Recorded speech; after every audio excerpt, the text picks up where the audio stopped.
बहुत सामान्य, जैसे हमारे ये हाथ हैं, इसके चैनल्स होते हैं। यदि व्याधि जो पैरालिसिस है यदि अपर लिम्स में है तो उसके लिए हम हाथों का, या लोअर लिम्स में है तो पैरों का व्यायाम करते हैं। पैरों में एक प्रकार से एक्यूप्रेशर करते हैं, तो उसके लिए प्रेस करना होता है। जैसे 2 फिंगर्स हैं, इनके बीच में जो यहाँ पे स्पेस बना हुआ है, बीच में जो पार्ट है 2 बोन्स के बीच में, तो यहाँ पे हम इसको थोड़ा प्रेस करते हैं इस तरह से। तो इससे ये वात व्याधि से हमें निजात मुक्ति मिलती है। और पक्षाघात एक वात व्याधि है, इसमें वात को बैलेंस करना अति आवश्यक है। और उससे दूसरी बात ये कि जो फिंगर्स के टिप हैं, इसको अकॉर्डिंग टू एक्यूप्रेशर इसको नर्वस सिस्टम का पार्ट कहा है, तो इनको भी हम प्रेस कर ले, तो इससे जब हमारा ब्रेन स्टिमुलेट रहेगा तो इससे हमें बहुत लाभ होगा। ऐसे दूसरे हाथ में भी जो यहाँ पे हमने देखा, चैनल्स को हम थोड़ा स्टिमुलेट करेंगे यहाँ पे प्रेस करके, इससे प्रकोपित वायु जो है वो शमन होता है प्रकोपित वायु का। और हम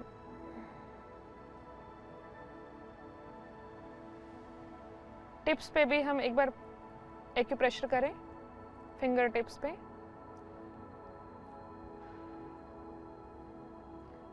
यदि पैरालिसिस का अटैक पैरों में है तो हम उसके लिए पैरों पे भी इस तरीके का अभ्यास करेंगे।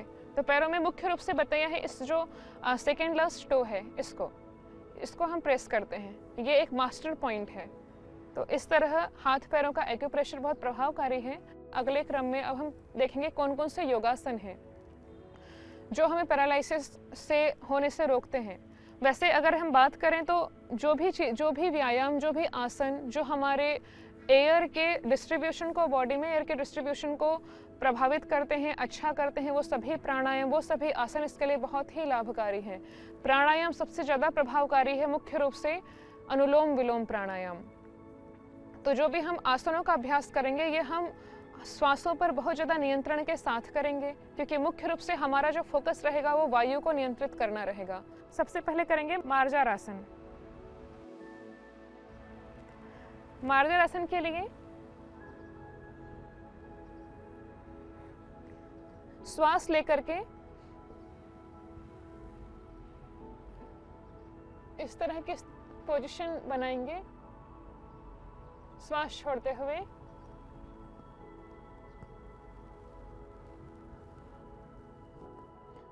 अपनी ग्रीवा को नीचे की ओर करेंगे और दृष्टि नीचे की ओर देखेंगे। श्वास लेते हुए पुनः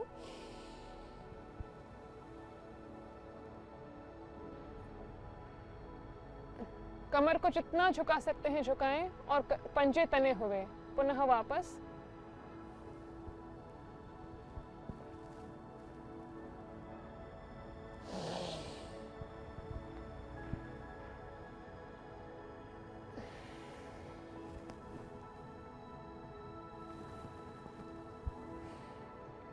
तो इस मार्जार आसन के बाद में हम अगले अभ्यास करेंगे बैठने वाले।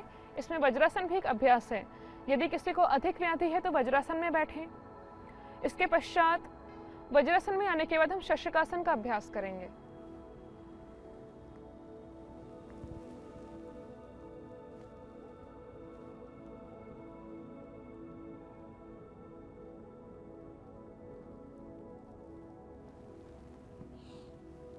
ये एक रिलैक्सिंग पोज है, तो जब भी हम आसन प्राणायाम कर रहे हैं तो इसको हम कर सकते हैं उस समय पे अपने बॉडी को रिलैक्स करने के लिए।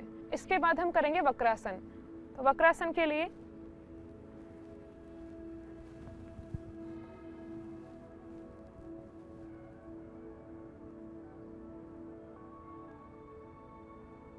अपनी बॉडी को जितना हो सकता है ट्विस्ट करने का प्रयास करेंगे और जितना यहाँ से हाथ हम छू पा रहे हैं, जहाँ तक हाथ जा पा रहा है वहाँ तक रखने का प्रयास करेंगे। दोनों दिशाओं में, दोनों ओर से करेंगे बॉडी के, जिस ओर से बन जा रहा है अच्छे से।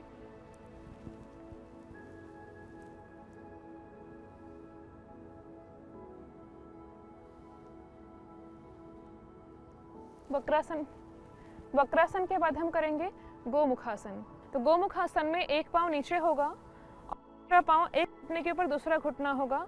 जो घुटना ऊपर है वही हाथ ऊपर की ओर रहेगा और पीछे से दूसरे हाथ से हाथ को पकड़ करके इंटरलॉक कर लेंगे और जितना इस स्थिति में रह सकते हैं उतनी देर इसमें रह करके कोई भी लंबी गहरी श्वास लेकर किसी भी प्रकार कोई भी प्रकार का प्राणायाम, जैसे कि भस्त्रिका प्राणायाम इसमें कर सकते हैं या बाह्य प्राणायाम कर सकते हैं। और यदि प्राणायाम ना हो पा रहे हो तो श्वासें सामान्य inhale and exhale, long and deep कर सकते हैं।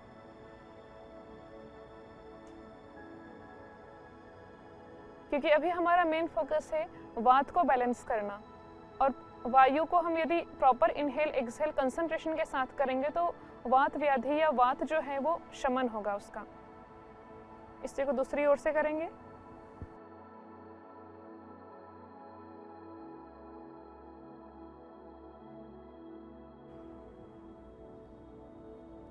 वक्रासन और गोमुखासन के बाद हम अगला अभ्यास करेंगे स्थित कोणासन। स्थित कोणासन में जितना हो सकता है हम दोनों पैरों में गैप करके हाथों को पैरों के अंगूठे को हाथों से पकड़ करके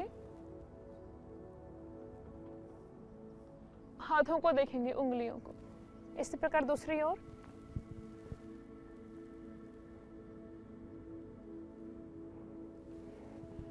तो इसको अपनी अपनी क्षमता के अनुसार गति का चयन करेंगे।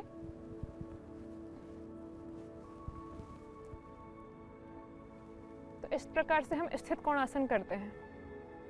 तो स्वस्थ रहने के लिए न केवल फिजिकल बॉडी बल्कि हमारा मन, हमारी आत्मा भी स्वस्थ रहे।